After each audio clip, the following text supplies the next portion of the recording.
അറസ്റ്റിലായ കന്യാസ്ത്രീകൾക്ക് ജാമ്യം നൽകുന്നതിനെ ഛത്തീസ്ഗഡ് സർക്കാർ എതിർത്തു. ഉത്തരവിന്റെ പകർപ്പ് മാതൃഭൂമി ന്യൂസ് പുറത്തുവിടുകയാണ്. ജാമ്യത്തെ സർക്കാർ എതിർത്തിട്ടില്ല എന്നായിരുന്നു BJPയുടെ വാദം. ആ വാദം പൊളിയുകയാണ്. അനൂപ് ദാസ് ആണ് വിവരങ്ങളുമായി ചേർന്നത്. അനൂപ്, അറസ്റ്റിലായ കന്യാസ്ത്രീകൾക്ക് ജാമ്യം നൽകുന്നതിനെ ഛത്തീസ്ഗഡ് സർക്കാർ എതിർത്തു. അതായത് സർക്കാരിന്റെ നിലപാടിൽ ഇടപെടലുകൾ ഉണ്ടായതിനു ശേഷവും ഒരു മാറ്റവുമില്ല എന്ന് വ്യക്തമാക്കുന്നു. കോടതിയിൽ നിന്ന് സംഭവിച്ചത് എന്താണ്? കോടതിയിൽ സംഭവിച്ച കാര്യം, ഈ കേസ് ജഡ്ജി പരിഗണിച്ചു. ആ പരിഗണിക്കുന്ന സമയത്ത് കന്യാസ്ത്രീകൾക്ക് വേണ്ടിയുള്ള വാദം നിരത്തപ്പെട്ടു. പക്ഷേ അതിനെ അതിശക്തമായി എതിർത്താണ് പബ്ലിക് പ്രോസിക്യൂട്ടർ സംസാരിച്ചത്, കാര്യങ്ങൾ എഴുതി നൽകിയതെന്ന് വ്യക്തമാക്കുന്നുണ്ട് ഈ ഉത്തരവിന്റെ കോപ്പി നമുക്കിപ്പോൾ സ്ക്രീനിൽ കാണാം. അത് പരിശോധിച്ചു കഴിഞ്ഞാൽ നമുക്ക് മനസ്സിലാക്കാൻ കഴിയുന്ന കാര്യം, ഈ ജാമ്യ ഹർജിയെ ഞങ്ങൾ ശക്തമായി എതിർക്കുന്നു. സെക്ഷൻ 143 പ്രകാരം ഉള്ള ഈ കേസ് പരിഗണിക്കാൻ ഈ കോടതിക്ക് അവകാശമില്ല. അത് മാത്രവുമല്ല, ഈ ജാമ്യ ഹർജി തള്ളണം എന്ന് ആവശ്യപ്പെട്ടുകൊണ്ടുള്ള ചൂണ്ടിക്കാട്ടലുകൾ ഒന്ന്, ഈ കന്യാസ്ത്രീകൾ തുടർച്ചയായിട്ട് മതമാറ്റം നടത്തുന്നുണ്ട്, മതപരിവർത്തനം നടത്തുന്നുണ്ട്. ഇവർക്ക് ജാമ്യം നൽകിയാൽ അത് വീണ്ടും മതപരിവർത്തനത്തിന് സഹായകമാകും എന്ന് ഈ പബ്ലിക് പ്രോസിക്യൂട്ടറുടെ വാദം വളരെ കൃത്യമായി തന്നെ ഈ ഉത്തരവിൽ ജഡ്ജി എഴുതി ചേർത്തിട്ടുണ്ട് എന്നുള്ളതാണ്. ട്രൈബൽ ഗേൾസ് വാസ്വർ ഈ നാരായൺപൂരിൽ ഉണ്ടായിരുന്ന 3 പെൺകുട്ടികളെയും മതമാറ്റത്തിന് വേണ്ടി തന്നെയാണ് കൊണ്ടുവന്നത് എന്ന് ഇതിൽ എഴുതി വെച്ചിട്ടുണ്ട്. ഇങ്ങനെയുള്ള നടപടികളെ കൺട്രോൾ ചെയ്യുന്നതിന് വേണ്ടി അതിശക്തമായ നടപടിയാണ് വേണ്ടത്. അതുകൊണ്ട് തന്നെ ഇവർക്ക് ജാമ്യം നൽകാൻ പാടില്ല എന്ന് കൃത്യമായി പബ്ലിക് പ്രോസിക്യൂട്ടർ എഴുതി നൽകിയിരിക്കുകയാണ് കോടതിക്ക്. ഈ കോടതി വിധി പറഞ്ഞതിൽ ഭിന്നമാണ് കാര്യങ്ങൾ എന്ന് വ്യക്തമാകുന്നു. അതിന്റെ തെളിവാണ് ഇപ്പോൾ മാതൃഭൂമി ന്യൂസ് പുറത്തുവിടുന്നത്. കന്യാസ്ത്രീകൾക്ക് ജാമ്യം നൽകരുത് എന്നാണ് ഛത്തീസ്ഗഡ് സർക്കാർ കോടതിയിൽ നിന്ന് സ്വീകരിച്ച നിലപാട്. ഛത്തീസ്ഗഡ് സർക്കാർ അനുകൂലമായൊരു സമീപനം സ്വീകരിക്കും, ജാമ്യ ഹർജി എതിർക്കില്ല എന്ന തരത്തിലൊക്കെ പ്രതികരണങ്ങൾ വരുന്നുണ്ടായിരുന്നു. പക്ഷേ ഛത്തീസ്ഗഡ് സർക്കാരിനെ പ്രതികരിച്ച പബ്ലിക് പ്രോസിക്യൂട്ടർ അറസ്റ്റിലായ കന്യാസ്ത്രീകൾക്ക് ജാമ്യം നൽകുന്നതിനെ എതിർത്തു. അതിന്റെ രേഖയാണ്, തെളിവാണ് ഇപ്പോൾ മാതൃഭൂമി ന്യൂസ് പുറത്തുവിടുന്നത്. അനൂപ്, ഇന്നലെ ഇപ്പോൾ അല്പം മുമ്പ് സംസാരിച്ച കർദിനാൾ ക്ലെമിസ് ബാബയും ചൂണ്ടിക്കാണിക്കുകയായിരുന്നു, BJPയുടെ സംസ്ഥാന പ്രസിഡന്റ് തന്നെ നിർബന്ധിത മതപരിവർത്തനത്തിന് അവർ ശ്രമിച്ചിട്ടില്ല, മനുഷ്യക്കടത്ത് നടത്തിയിട്ടില്ല എന്ന് പരസ്യമായ നിലപാട് സ്വീകരിച്ചതാണ്. അതിനപ്പുറം ആര് വേണം ഈ വിഷയത്തിൽ ഭരിക്കുന്ന പാർട്ടിയുടേതായി അങ്ങനെ ഒരു അഭിപ്രായ പ്രകടനം നടത്താൻ എന്നതാണ്. പക്ഷേ ഛത്തീസ്ഗഡ് സർക്കാരിന്റെ നിലപാട് അതല്ല എന്ന് കൂടി വ്യക്തമാവുകയാണ്.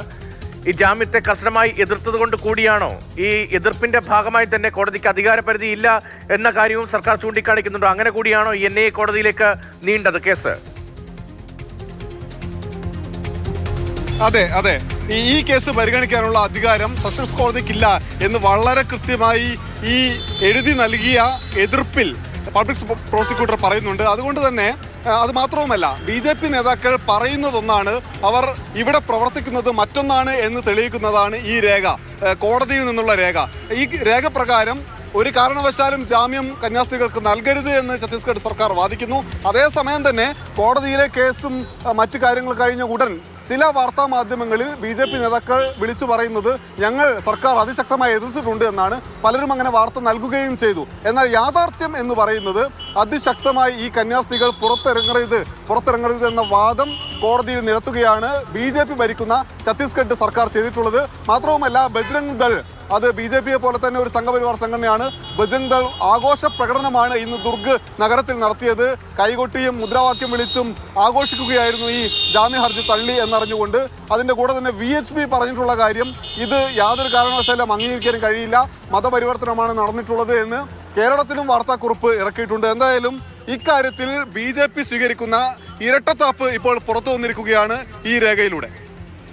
ഇന്നിപ്പോൾ UDF MP-മാർ ആഭ്യന്തരമന്ത്രി അമിത്ഷായെ കണ്ടു, സംസാരിച്ചു. അതിനുശേഷം MP-മാരുടേതായി വന്ന പ്രതികരണം അനുഭാവപൂർണ്ണമായ ഒരു സമീപനമാണ് ആഭ്യന്തരമന്ത്രിയുടെ ഭാഗത്തു നിന്നുണ്ടായത്. വിഷയത്തിൽ ഇടപെടുമെന്നാണ് പ്രതീക്ഷിക്കുന്നത്. പക്ഷേ ഒരു ഇടപെടലും ഉണ്ടായില്ല എന്നതല്ലേ കോടതിയിൽ ഈ പബ്ലിക് പ്രോസിക്യൂട്ടർ സ്വീകരിച്ച നിലപാടിൽ നിന്ന് വ്യക്തമാകുന്നത്. പ്രതിഷേധമൊക്കെ ഒരു ഉണ്ടാകുന്നു, അഭിപ്രായ പ്രകടനങ്ങൾ ഉണ്ടാകുന്നു, സർക്കാരിനോട് അഭ്യർത്ഥന ഉണ്ടാകുന്നു. പക്ഷേ ഛത്തീസ്ഗഡ് സർക്കാരിൻ്റെതായ നിലപാട്, നേരത്തെ പോലീസ് സ്വീകരിച്ച നിലപാട് തന്നെയാണ് എന്ന് വ്യക്തമാകുമ്പോൾ ഒരു ഇടപെടലും ഇതുവരെയും ഫലം കണ്ടില്ല എന്ന് കൂടി മനസ്സിലാക്കണ്ടേ? കേരളത്തിലെ BJPയുടെ സംസ്ഥാന അധ്യക്ഷൻ രാജീവ് ചന്ദ്രശേഖരോ അല്ലെങ്കിൽ അദ്ദേഹം നിയോഗിച്ച് ഇവിടെ എത്തിയ അനൂപ് ആന്റണിയോ ഇവരോ ഉൾപ്പെടെ പറയുന്ന പോലെയല്ല കാര്യങ്ങളെന്ന് വ്യക്തമാകുന്നതാണ് ഇപ്പോൾ പുറത്തു വരുന്ന രേഖകൾ. മാത്രവുമല്ല, നമ്മൾ കണക്കുകൾ പരിശോധിച്ചു കഴിഞ്ഞാൽ ഈ വർഷം ജൂൺ മാസം വരെ 376 തവണയാണ് ക്രിസ്ത്യൻ സമുദായത്തിൽപ്പെട്ട ആളുകൾ രാജ്യത്താകമാനം അക്രമത്തിന് ഇരയായത്. അതിൽ ഏറ്റവും കൂടുതൽ അക്രമം നടന്നത് ഛത്തീസ്ഗഡിലും മധ്യപ്രദേശിലും ഉത്തർപ്രദേശിലുമാണ്. ഈ സ്ഥലങ്ങളെല്ലാം ഭരിക്കുന്നത് BJPയുമാണ് എന്നൊരു കണക്കുണ്ട്. കഴിഞ്ഞതിന്റെ മുന്നത്തെ വർഷം 734 തവണ ക്രിസ്ത്യൻ സമുദായത്തിലുള്ളവർ ആക്രമിക്കപ്പെടുകയോ ആൾക്കൂട്ട വിചാരണയ്ക്ക് വിധേയമാവുകയോ അല്ലെങ്കിൽ അവരുടെ പ്രാർത്ഥനാ ചടങ്ങുകൾ തടസ്സപ്പെടുത്തപ്പെടുകയോ ചെയ്തിട്ടുണ്ട്. കഴിഞ്ഞ വർഷം അത് 834 വർദ്ധിച്ചു. ഈ വർഷം ജൂൺ മാസം മാത്രം വരെ 374.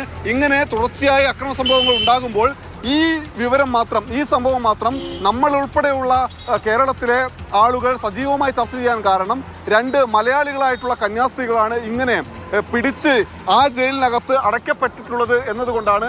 അതിനപ്പുറത്തേക്ക് ഇന്നാട്ടിലെ ക്രിസ്ത്യൻ സമുദായത്തിൽപ്പെട്ട നിരവധി ആളുകൾ ആൾക്കൂട്ട വിചാരണയ്ക്കും അക്രമത്തിനും ഇരയാവുന്നുണ്ട് എന്ന വാസ്തവമുണ്ട്. അതൊക്കെ ഇതേ സർക്കാർ ഭരിക്കുന്ന ഇടത്താണ് സംഭവിക്കുന്നത് എന്ന യാഥാർത്ഥ്യം കൂടിയുണ്ട്. അതിനെല്ലാം എന്താണ് സർക്കാരിന്റെ നിലപാട് എന്ന് വ്യക്തമാക്കുന്നതാണ് ഇപ്പോൾ കോടതിയിൽ നിന്ന് പുറത്തു വരുന്ന ഈ വിശദമായ സർക്കാർ എന്നതാണ്. ഇതുവരെയുള്ള ഇടപെടലുകളൊന്നും ഫലം കണ്ടിട്ടില്ല. BJPയുടെ പ്രതിനിധി ഛത്തീസ്ഗഡിലേക്ക് പോയെങ്കിലും സർക്കാരിന്റെ നിലപാടിൽ മാറ്റമുണ്ടായിട്ടില്ല. മുഖ്യമന്ത്രി കഴിഞ്ഞ ദിവസം അക്കാര്യം വിശദീകരിച്ചതാണ്. പോലീസിന്റെ നടപടി ശരിയായിരുന്നുവെന്നാണ് മുഖ്യമന്ത്രിയുടെ വാദം. അതിന്റെ തുടർച്ച തന്നെയാണ് കോടതിയിൽ ജാമ്യ ഹർജിയെ എതിർത്തുകൊണ്ട് ഈ കോടതിക്ക് അധികാരപരിധിയില്ല, എന്നെ ഈ കോടതിക്ക് വിടണമെന്ന് ആവശ്യപ്പെട്ടുകൊണ്ട് ഛത്തീസ്ഗഡിലെ പബ്ലിക് പ്രോസിക്യൂട്ടർ കന്യാസ്ത്രീകളുടെയും യുവാവിന്റെയും ജാമ്യ ഹർജിയെ എതിർത്തുകൊണ്ടുള്ള കോടതിയിലെ തന്റെ നിലപാട്, സർക്കാരിന്റെ നിലപാട്, പോലീസിന്റെ നിലപാട് വ്യക്തമാക്കിയിരിക്കുന്നത്. അതിന്റെ തെളിവുകൾ, രേഖ ഉൾപ്പെടെയാണ് ഇപ്പോൾ അനൂപ് ദാസ് വിവരങ്ങൾ നൽകിയത്.